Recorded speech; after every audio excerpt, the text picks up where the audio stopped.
મિત્રો, ચોમાસાના દિવસોમાં હોસ્પિટલમાંથી રજા લઈને એક ડૉક્ટર પતિ પત્ની બહાર ફરવા માટે જાય છે. પરંતુ ત્યાં એમની સાથે કંઈક એવી ઘટના બને છે જે સાંભળીને તમારી પણ આંખો ભીની થઈ જશે. તો ચાલો મિત્રો, વધારે વાત ના કરતા આ ઘટનાની શરૂઆત કરીએ. રાતના લગભગ 11 વાગ્યાનો સમય હતો. શહેરની એક પ્રખ્યાત હોસ્પિટલના બે નામાંકિત ડૉક્ટર અવિનાશ અને તેમની પત્ની ડૉક્ટર તુલસી પોતાની લાંબી અને થકવી નાખનારી શિફ્ટ પૂરી કરીને પોતાના ફ્લેટની બાલ્કનીમાં બેઠા હતા. બંનેના ચહેરા પર દિવસભરના કામનો થાક સ્પષ્ટ દેખાતો હતો. હાથમાં કોફીનો મગ હતો અને બંને શાંતિથી પોતાના ફોનમાં કંઈક જોઈ રહ્યા હતા. અચાનક ડૉક્ટર તુલસીના ફોનમાં એક વિડીયો આવ્યો. તે કોઈ ગાઢ જંગલની વચ્ચે આવેલા એક સુંદર રિસોર્ટનો વિડીયો હતો. લીલાછમ વૃક્ષો, શાંત વાતાવરણ અને કુદરતનું અદ્ભુત સૌંદર્ય. તુલસીએ ફોન અવિનાશ તરફ કરતા કહ્યું, "અવિ, જોને આ જગ્યા કેટલી શાંત અને સુંદર છે. છેલ્લા કેટલાય મહિનાઓથી આપણે હોસ્પિટલ અને ઘર સિવાય બીજું કંઈ જોયું જ નથી. દર્દીઓની ભીડ અને ઓપરેશન થિયેટરની બહારની દુનિયા પણ છે. આપણે પણ અહીંયા ફરવા જવું જોઈએ." અવિનાશે વિડીયો જોયો અને તેના ચહેરા પર પણ એક હળવી મુસ્કાન આવી ગઈ. તેણે કહ્યું, "તારી વાત એકદમ સાચી છે તુલસી. 2-3 દિવસ પછી જ મારો વીક ઓફ આવી રહ્યો છે અને સળંગ 2 દિવસની રજા છે. આપણે ચોક્કસ ત્યાં જઈશું. હું કાલે જ બુકિંગ કરાવી લઉં છું." બંનેએ નક્કી કર્યું કે જેવો ડૉક્ટર તુલસીનો હોસ્પિટલનો સમય પૂરો થશે તેઓ સીધા જ ત્યાંથી રિસોર્ટ જવા માટે નીકળી જશે, જેથી એકબીજા સાથે થોડો સમય પસાર કરી શકે અને આ રોજના તણાવભર્યા કામમાંથી થોડી મુક્તિ મેળવી શકે. નક્કી કર્યા મુજબ રજાના દિવસે તુલસી પોતાની શિફ્ટ પતાવીને સીધી જ હોસ્પિટલની બહાર આવી. અવિનાશ ગાડી લઈને તૈયાર જ હતો. બંને પોતાના નક્કી કરેલા રિસોર્ટ તરફ નીકળી પડ્યા. શહેરની ભીડભાડ પાછળ છૂટી રહી હતી અને ગાઢ જંગલનો રસ્તો શરૂ થઈ ચૂક્યો હતો. પરંતુ કુદરતની મરજી કંઈક અલગ જ હતી મિત્રો. અચાનક વાતાવરણમાં પલટો આવ્યો અને કાળા ડિબાંગ વાદળો ઘેરાવા લાગ્યા. જોતામાં તો એવો મુશળધાર વરસાદ શરૂ થઈ ગયો જાણે આભ ફાટ્યું હોય. ગાઢ જંગલ અને ધોધમાર વરસાદને કારણે દૂર દૂર સુધી કંઈ જ દેખાતું ન હતું. અવિનાશે ગાડીની સ્પીડ સાવ ધીમી કરી નાખી અને અચાનક એક ઝટકા સાથે તેમની ગાડી બંધ પડી ગઈ. જંગલનો સુમસાન રસ્તો, ભયંકર વરસાદ અને બંધ પડેલી ગાડી. અવિનાશે વારંવાર ચાવી ફેરવી પણ ગાડી ચાલુ ન થઈ. છેવટે છત્રી લઈને તે બહાર નીકળ્યો અને બોનેટ ખોલીને ચેક કરવા લાગ્યો. તુલસી પણ તેને મદદ કરવા માટે બહાર આવી, પરંતુ પવન એટલો તેજ હતો કે છત્રીનો કોઈ જ ફાયદો ન રહ્યો અને બંને જણા વરસાદમાં પૂરેપૂરા પલળી ગયા. માંડ 10-15 મિનિટની મથામણ પછી ગાડીમાં કંઈક સેટિંગ બેઠું અને એન્જિન ચાલુ થયું. બંને રાહતનો શ્વાસ લઈને ગાડીમાં બેઠા. ગાડી તો ચાલુ થઈ ગઈ હતી, પણ એસીની ઠંડક અને ભીના કપડાના કારણે તુલસીને હવે ખૂબ જ ઠંડી લાગી રહી હતી અને કારનું હીટર પણ બંધ હતું. તે ધ્રુજી રહી હતી, "અવી પ્લીઝ, ક્યાંક ગાડી ઊભી રાખ. મને ખૂબ જ ઠંડી લાગે છે. ક્યાંક ગરમા ગરમ ચા મળી જાય તો વધારે સારું." તુલસીએ ધ્રુજતા અવાજે કહ્યું. થોડે આગળ જતા તેમને રસ્તાની બાજુમાં એક નાનકડી પતરાવાળી અને પ્લાસ્ટિકના છાપરાથી ઢાંકેલી દુકાન દેખાય. એક નાની કેબિન જેવી દુકાન હતી અને તેની બિલકુલ પાછળ એક નાનકડી ઓરડી હતી. અવિનાશે તરત જ તે ગાડી ઊભી રાખી. બંને દોડીને દુકાનના છાપરા નીચે પહોંચ્યા. દુકાનમાં એક 40 વર્ષનો સાધારણ કપડાં પહેરેલો માણસ ઊભો હતો. અવિનાશે ઉતાવળા સાદે પૂછ્યું, "ભાઈ, 2 કપ ગરમા ગરમ ચા મળશે? મારી પત્નીને ખૂબ ઠંડી લાગી રહી છે." દુકાનદારે ખૂબ જ નમ્રતાથી હાથ જોડીને કહ્યું, "માફ કરજો સાહેબ, પણ હું અહીંયા ચા નથી બનાવતો. મારી પાસે તો ફક્ત આ 4-5 પેકેટ ચિપ્સ અને બિસ્કિટના પડીકા છે. અને સાહેબ, આગળ 40 કિલોમીટર સુધી આ ગાઢ જંગલમાં તમને બીજી કોઈ દુકાન કે માણસ પણ જોવા નહીં મળે." આ સાંભળીને બંને નિરાશ થઈ ગયા. છતાં પેટને થોડો ટેકો કરવા અવિનાશે 2 પેકેટ બિસ્કિટના લીધા. તેઓ વિચારતા હતા કે આ ઠંડીમાં હવે રિસોર્ટ સુધી કેવી રીતે પહોંચાશે. ત્યાં જ દુકાનની પાછળની ઓરડીમાંથી એક 21 વર્ષની અત્યંત સાલસ અને સુંદર દીકરી હાથમાં 2 ગરમા ગરમ ચાના કપ લઈને આવી. દીકરીએ બંને તરફ ચાના કપ લંબાવતા કહ્યું, લો સાહેબ, ગરમા ગરમ ચા પી લ્યો. અવિનાશ અને તુલસી આશ્ચર્યચકિત થઈ ગયા. અવિનાશે દુકાનદાર સામે જોઈને કહ્યું, તમે તો હમણાં જ કહેતા હતા ને કે અહીંયા ચા નથી મળતી. દુકાનદારના ચહેરા પર એક મીઠું સ્મિત આવ્યું. તેણે કહ્યું, સાહેબ, ચા હું મારી દુકાનમાં વેચતો નથી, પણ તમારી અને બેનની આ હાલત જોઈને બેન જે રીતે ઠંડીથી ધ્રુજી રહ્યા છે એ મારાથી જોવાયું નહીં, એટલે મેં મારી દીકરીને કહીને મારા ઘરના રસોડામાંથી તમારા માટે ખાસ આ ચા બનાવડાવી છે. તમે પી લો સાહેબ, તમને રાહત મળશે. બંને પતિ પત્નીના હૃદયમાં આ નાના માણસની ઉદારતા સ્પર્શી ગઈ. ચાની એક ચુસ્કી લેતા જ જાણે બંનેના શરીરની બધી જ ઠંડી ગાયબ થઈ ગઈ. તુલસીએ અવિનાશને ધીમેથી કહ્યું, અવિ, મોટી મોટી 5 સ્ટાર હોટલની ચામાં પણ આવો સ્વાદ નથી હોતો જે આ ચામાં છે. હજુ તો તેઓ ચાની ચુસ્કી લે જ રહ્યા હતા ત્યાં જ એ પાછળની ઓડીમાંથી ગરમા ગરમ થેપલા બનવાની એવી અદ્ભુત સુગંધ આવવા લાગી કે ન પૂછો વાત. બંને વ્યવસાય ડૉક્ટર હોવાથી બહારના ખોરાકથી હંમેશા દૂર જ રહેતા, પણ આ સુગંધ એટલી મોહક હતી કે તેમનું મન લલચાઈ ગયું. ત્યાં જ પેલી દીકરી હાથમાં એક પ્લેટમાં ગરમા ગરમ થેપલા અને અથાણું લઈને બહાર આવી. સાહેબ, મેં જોયું કે તમે ફક્ત બિસ્કિટ ખાતા હતા. આ મારી મમ્મીએ તમારા માટે ગરમા ગરમ થેપલા બનાવ્યા છે. પ્લીઝ ના ન પાડતા ખાઈ લો. દીકરીએ ખૂબ જ પ્રેમથી અને આગ્રહપૂર્વક કહ્યું. અવિનાશથી રહેવાયું નહીં. તેણે થેપલું ચાખ્યું અને તે જાણે મંત્રમુગ્ધ થઈ ગયો. તુલસીએ દીકરીને વાલથી પૂછ્યું, બેટા, આટલા સ્વાદિષ્ટ થેપલા તે બનાવ્યા છે? દીકરીએ ધીમા અવાજે કહ્યું, ના મેડમ, આ થેપલા તો મારા મમ્મીએ બનાવ્યા છે. એમના હાથમાં બહુ જાદુ છે. તુલસીએ ખુશ થઈને કહ્યું, તો મારે તારા મમ્મીનો આભાર માનવા તેમને મળવું જ પડશે. ક્યાં છે? દીકરીની આંખો ભીની થઈ ગઈ. તેણે દુઃખી સ્વરે કહ્યું, મેડમ, મારા મમ્મી ચાલી શકે એમ નથી. તે અંદર વ્હીલચેર પર બેઠા છે. બંને પગે અપંગ છે. આ સાંભળીને અવિનાશ અને તુલસી બંને સ્તબ્ધ થઈ ગયા. એક એવી સ્ત્રી જે પોતે ચાલી નથી શકતી છતાં અજાણ્યા વટે માર્ગોની ભૂખ ભાંગવા માટે વ્હીલચેર પર બેઠા બેઠા ગરમા ગરમ થેપલા બનાવી રહી હતી. માનવતાનું આવું ઉદાહરણ તેમણે જીવનમાં ક્યારેય નહોતું જોયું. જ્યારે તેઓ ત્યાંથી નીકળવા લાગ્યા ત્યારે અવિનાશે દુકાનદારને પૈસા આપવા માટે પાકીટ કાઢ્યું. દુકાનદારે ફક્ત 10 રૂપિયા જ માગ્યા, જે પેલા બિસ્કિટના પેકેટના હતા. અવિનાશે 500 રૂપિયાની નોટ લંબાવતા કહ્યું, ભાઈ, આ ચા અને થેપલાના પણ પૈસા લઈ લો. તમે અમારા પર ખૂબ મોટો ઉપકાર કર્યો છે. પણ એક ગરીબ માણસે 2 હાથ જોડી દીધા. ના સાહેબ, મહેમાનો પાસેથી પૈસા ન લેવાય. તમે મુસીબતમાં હતા અને આ તો મેં મારા ઘરનું જમાડ્યું છે. જો હું એના પૈસા લઉં તો મારી માણસાઈ લાજે સાહેબ.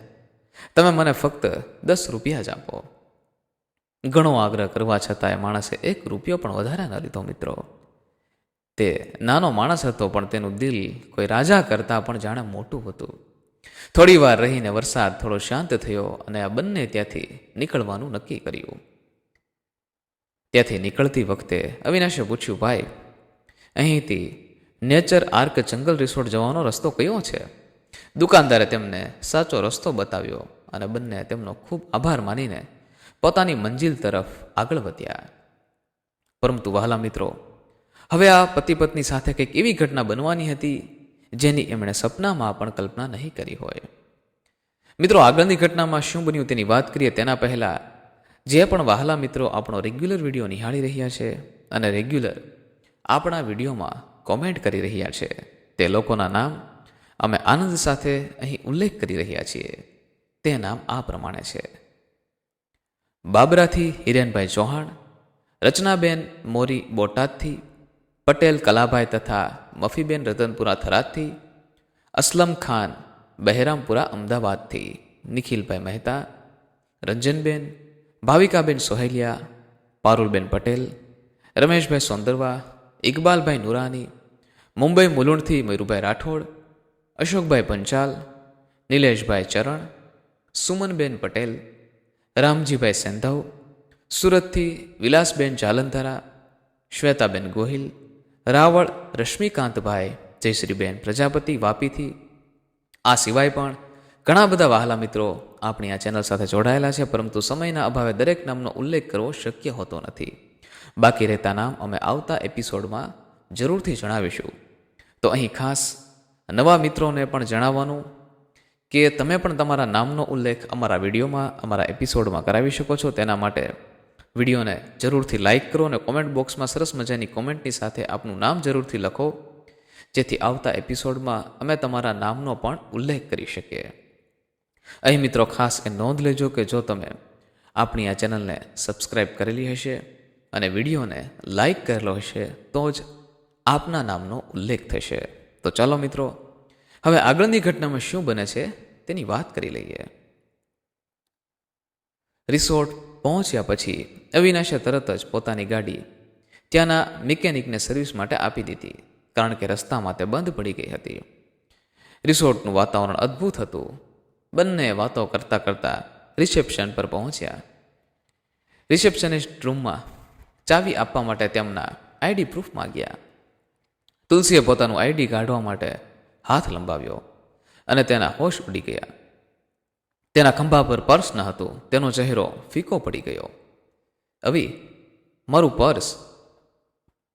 પર્સ અહીંયા નથી. હે ભગવાન, એમાં તો આપણી બધી જ રોકડ રકમ હતી.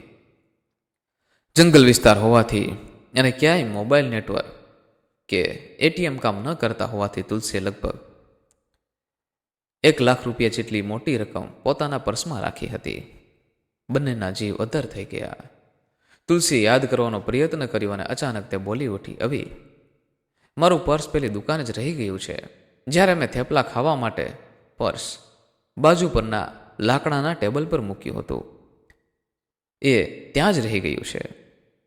બંને તરત જ રિસોર્ટની બહાર દોડ્યા, જેથી ગાડી લઈને પાછા જઈ શકે. પણ મિકેનિકે કહ્યું કે ગાડીના એન્જિનના પાર્ટ્સ ખુલી ગયા છે અને તેને ફરીથી તૈયાર કરતા ઓછામાં ઓછા 2 થી 3 કલાક લાગશે. ઉપરથી વરસાદે ફરીથી પોતાનું રૌદ્ર સ્વરૂપ ધારણ કરી લીધું હતું. બહાર ગાઢ અંધારું અને વાવાઝોડું શરૂ હતું. રૂમમાં પહોંચ્યા પછી તુલસીથી રહેવાયું નહીં. પૈસા ગુમાવવાની ચિંતામાં તેના મનમાં શંકાના બીજ રોપાઈ ગયા. અવી, એ દુકાનદારને તો ખબર જ હશે કે મારું પર્સ ત્યાં જ રહી ગયું છે. એ માણસ ગરીબ છે. આટલા બધા પૈસા જોઈને કોઈની પણ દાનત બગડી જાય. એના મનમાં પાપ આવી જ ગયું હશે.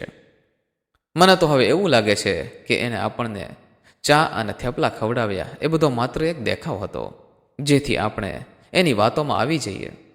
હવે આ પૈસા આપણને ક્યારે પાછા નહીં મળે. અવિનાશે તેને શાંત પાડતા કહ્યું, તુલસી, કોઈના પર આટલી જલ્દી શંકા ન કર. એ માણસની આંખોમાં મેં સચ્ચાઈ જોઈ હતી. પણ તુલસીનું મન માનવા તૈયાર ન હતું. લગભગ 2 કલાક વીતી ગયા હતા. બહાર વરસાદ એટલો ભયંકર હતો કે બારીની બહાર 10 ફૂટ દૂરનું દૃશ્ય પણ દેખાવું મુશ્કેલ હતું. અચાનક તેમના રૂમની ડોરબેલ વાગી. અવિનાશે દરવાજો ખોલ્યો તો સામે રિસોર્ટનો વેટર ઊભો હતો. સાહેબ, તમને નીચે રિસેપ્શન પર કોઈ મળવા માટે આવ્યું છે, વેટરે કહ્યું. આટલા તોફાની વરસાદમાં અજાણી જગ્યાએ તેમને મળવા કોણ આવ્યું હશે? બંનેના મનમાં સવાલો ઊભા થયા. તેઓ ઉતાવળે પગલે નીચે રિસેપ્શન પર પહોંચ્યા. જ્યારે તેઓએ સામે ઊભેલા માણસને જોયો ત્યારે તેમના પગ નીચેથી જાણે જમીન ખસી ગઈ. એ જ ચાની દુકાનવાળો માણસ સામે ઊભો હતો. તેના કપડાં કાદવથી ખરડાયેલા હતા. તે માથાથી લઈને પગ સુધી પૂરેપૂરો ભીંજાયેલો હતો અને ઠંડીથી ધ્રુજી રહ્યો હતો. તેના હાથમાં એક મોટી પ્લાસ્ટિકની થેલી હતી. અવિનાશ અને તુલસીને જોતા જ તેના ચહેરા પર હાશકારો છવાઈ ગયો.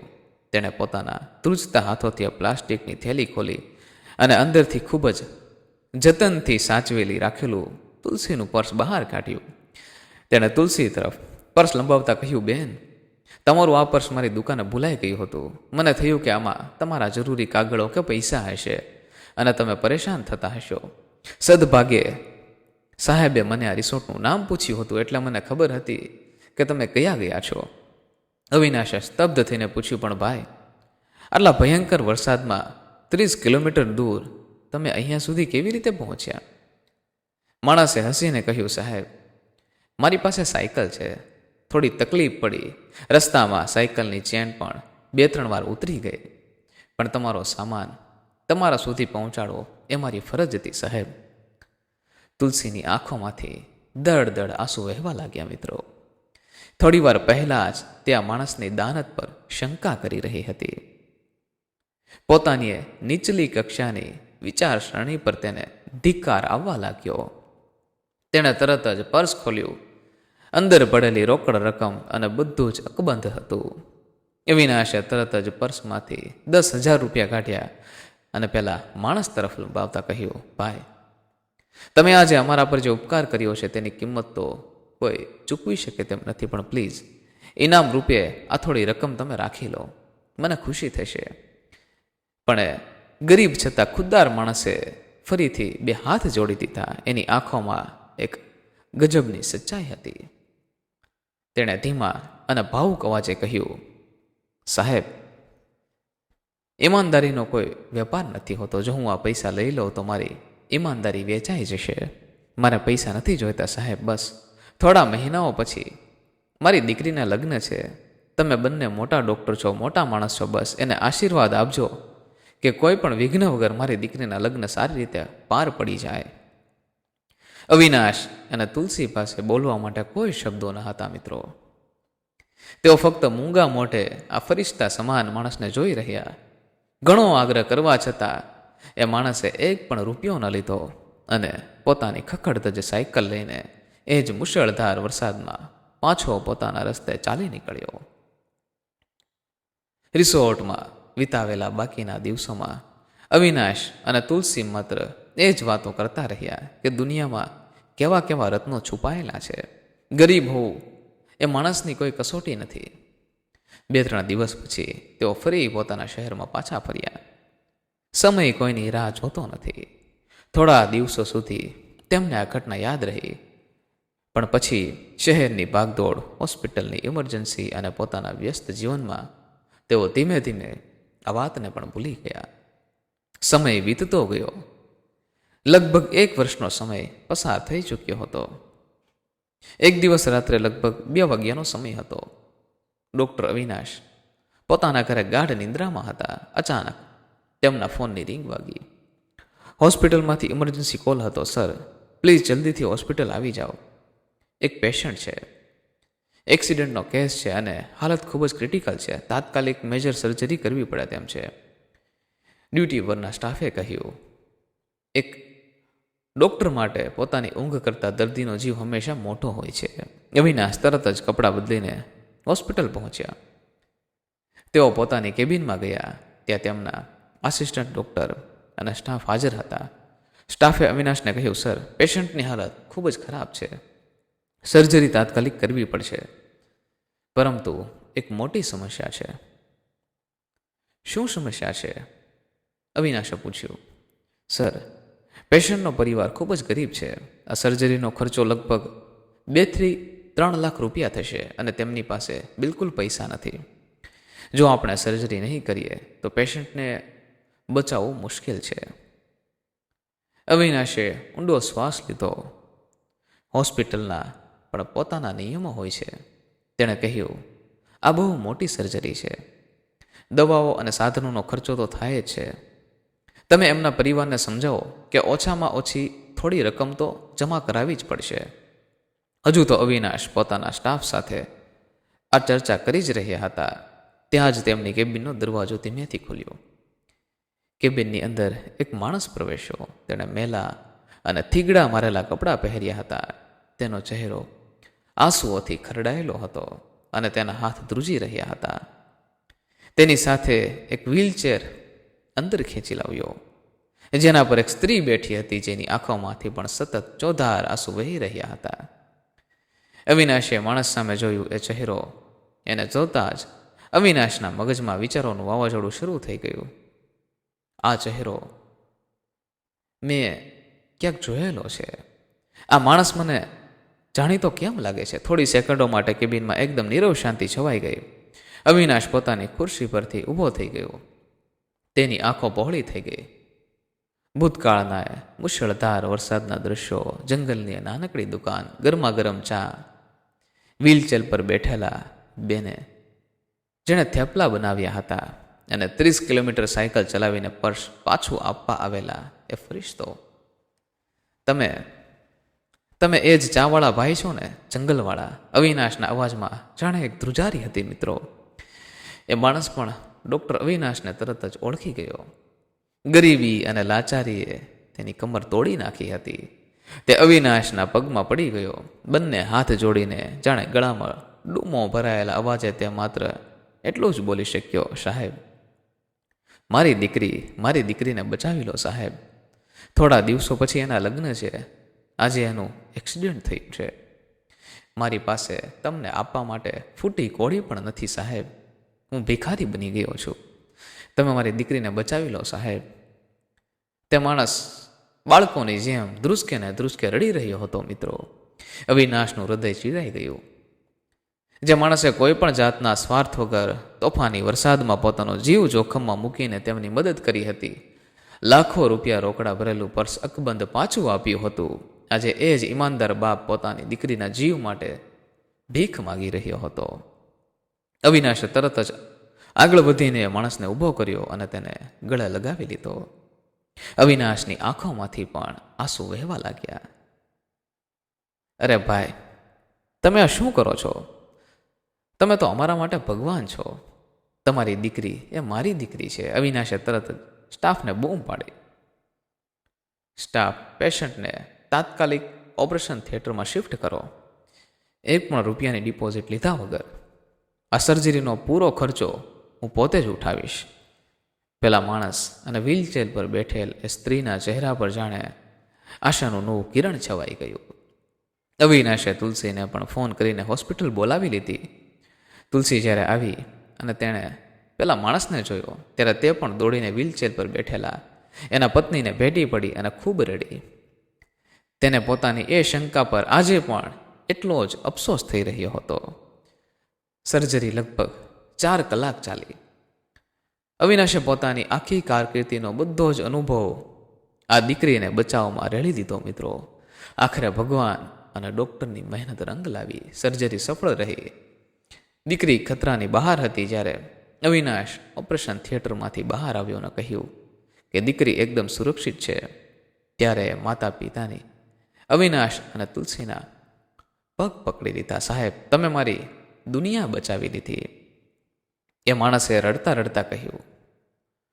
તુલસીએ તેને ઊભા કરતા કહ્યું, ના ભાઈ, તમે વરસાદની રાત્રે અમને જે માણસાઈ બતાવી હતી, આ તો એનું જ વળતર છે. તમે જ્યારે પર્સ પાછું આપવા માટે આવ્યા ત્યારે તમે કહ્યું હતું ને કે તમારી દીકરીના લગ્ન છે અને આશીર્વાદ આપજો.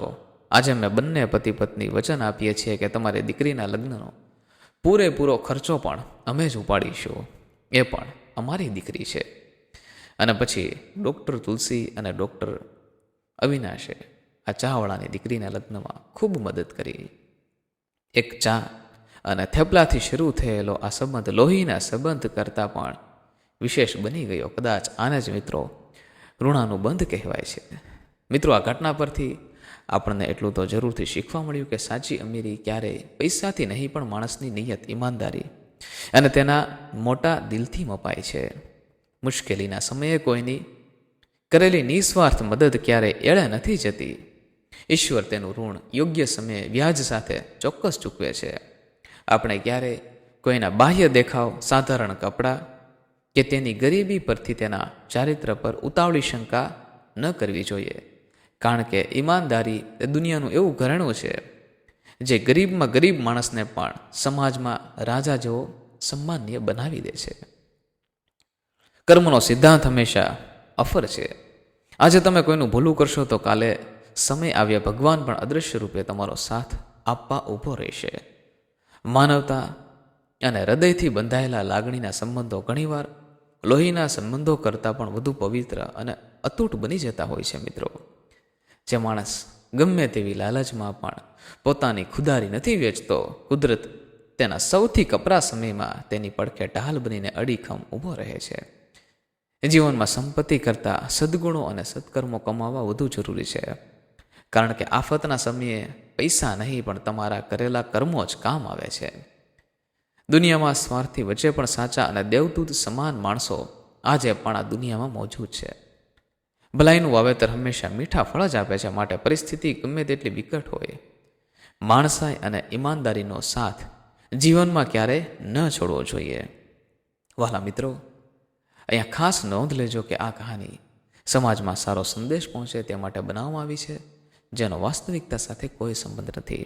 અમારા એપિસોડનો મુખ્ય હેતુ જીવન મૂલ્યો, માનવતા, સત્ય, ઈમાનદારી અને સારા સંસ્કારોનો સંદેશ પહોંચાડવાનો છે.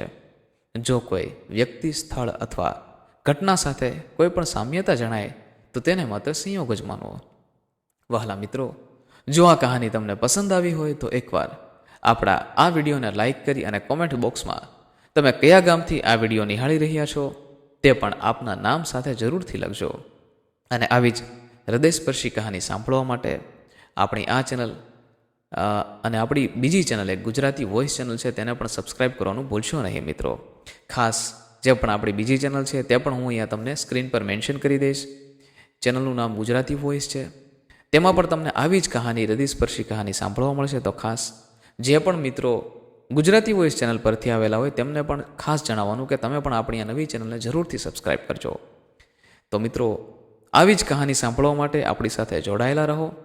અને તમારી પાસે જો પણ કોઈ સારી કહાની હોય, તમે અમને શેર કરવા માગતા હોય, કંઈક વાત અમને કહેવા માગતા હોય, તમારા જીવનનો અનુભવ કહેવા માગતા હોય તો જરૂરથી ડિસ્ક્રિપ્શન બોક્સમાં ઈમેલ એડ્રેસ આપેલું છે, તેમાં તમે અમને ઈમેલ કરી શકો છો. બાકી આપના વિચારો તમે અમને કોમેન્ટ બોક્સમાં જરૂરથી જણાવજો. ફરી મળીશું મિત્રો કોઈ નવી કહાની સાથે, કોઈ નવા એપિસોડ સાથે. ખૂબ ખૂબ ધન્યવાદ. જય મા ગાત્રાળ, જય શ્રી કૃષ્ણ.